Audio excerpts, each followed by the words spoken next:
madaxweynaha dowladda Puntland Cabdiweli Maxamed Cali Gaas oo maanta khudbad dhinacyo badan taabanaysa ka jeediyay jaamacadda BSU magaalada Garowe ayaa ka hadlay arrimo ay kamid tahay amaanka guud ee Puntland kaabayaasha dhaqaalaha tahriibka iyo dhibaatada qurbaha uu leeyahay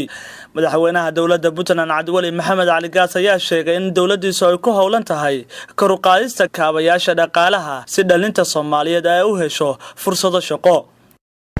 kaabayaasha dhaqaalaha ujeedada in sheegaya marka airport iyo deked maxay taraan wax kale ma taraan waxay taraan inay noo sahasho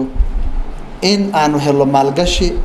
khayraadkeena tirada badan oo dhulkeena ka buuxa macdan beero kalluun xoolo taa marka lafteeda ujeedadu maxay tahay ujeedadu waxa weeye inaan helo wax soo saar micnihiisu muxuu yahay wax soo saarka ujeedadiisu waxa weeye in badan shaqo ka hesho markii kaabayaashana dhaqaalaha aan dhisano oo dhulkeena aan maal gashano oo wax soo saarkeenu bato shaqaduna way badanaysaa taa micnaheedu waxa weeye in badan oo idinka midna inaad heshaan fursad aad shaqo ku heshaan runtii markii taas laga soo tago waa inay nimanka la yiraahdo al-shabaab iyo shuruudayaal ku biiraan ilaahdana annagu shaqo ma haysano marka waxaan aadaynaa shabaab madaxweynaha Gaas oo khudbadiisa sii wata ayaa wacad ku maray in xukuumaddiisu ay wiiqi doonto awoodda kooxda al-shabaab isla markaana ay xilligan heegan ugu jiraan sidii loo ciribtiri lahaa kooxdaasi marka shabaab meel gaarimayaan waa la dilayaa waa dhimanayaan waa karkarinaynaa waliba dab inta ku rido ugu dambeyntii madaxweyne Cabdiweli Maxamed Cali Gaas ayaa dardaaran ku aadan dhibaatada tahriibta u diray arday ka qalin jabisay dugsiga sare ee Gambool waxa uu ugu baaqay inay ka feejignaadaan dhibaatada tahriibka isla markaana wadankooda ay ku kalsoonaadaan waa ka tagto waxa tiri waa tahriibaya oo jidka maraya Mareykan Yurub baan galaya horta inaad gaarayso lama hubo usbuuc soo aragtay ama bil walba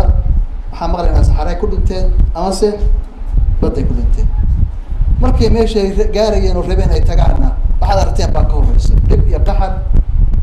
iyo kulayl iyo qabow iyo isdaafaya iyo shida ka horeysa marka maxsuulku muxuu yahay maxsuulku waxa weeye wax yar oo xalaal ah oo dhulkaaga aad ku hesho oo ku iimaan qabto ayaa nolosha wanaag ku jira intaas weey waxaan idin sheegayaa marka shaqo kasto aad qabataan qofka bini'aadanka shaqo kasta waa shariif weey wax wanaagsan oo uu shaqeysanayo حتى أنت جنبول كبحضر شغل ويدو أتكليري مخايد كان نقطة أو مسلم كاجسوا صارته أو لسه حلال ونعكسنا هذا حطه أو ير فرحنا كوسي حتى كنا صوت توصل أنت سوي نور في سداد سردير ولا قلم معها